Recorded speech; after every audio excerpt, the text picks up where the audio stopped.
ஒரு முறை இந்திரா காந்தி அவர்கள் அமெரிக்காவுக்கே போய் அங்க பேசுறப்ப ஒரு நாட்டு பிரச்சனையில இன்னொரு நாடுலாம் தலையிடக்கூடாது. எல்லாமே அதுதாங்க சொல்லுவாங்க. என்னுடைய நாட்டை பத்தி நீ யார் பேசுறதுக்குன்னு தான் கேட்பாங்க. நான் தான் சொல்றேன்ல. உன் பொண்டாட்டியோட நீ செக்ஸ் வச்சுக்கலான்னு பக்கத்து வீட்டுக்காரன் சொல்ற மாதிரி இருக்குது. யார் வீட்டு விவகாரத்தை யார் பேசுறது? நாம அப்ப இருந்து சொல்றது நேத்து கூட சொன்னேன். அமெரிக்கா உங்களை ஆதரிக்கிறது, ரஷ்யா உங்களை ஆதரிக்கிறதுன்னு நேத்து சொன்னாங்க. பிரயோஜனம் இல்லப்பா. அவன் எங்கேயோ இருக்கிறான்.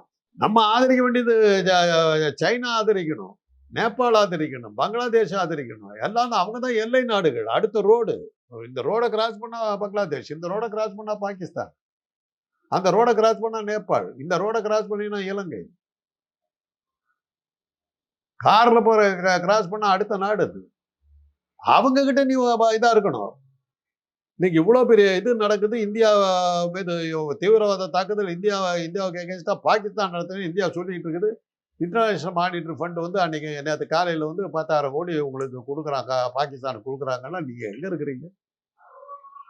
அகில உலக பார்வையில் உங்களுடைய நிலைமை என்னவா இருக்கு? நீங்க தான் உலகம் சொல்லுங்க.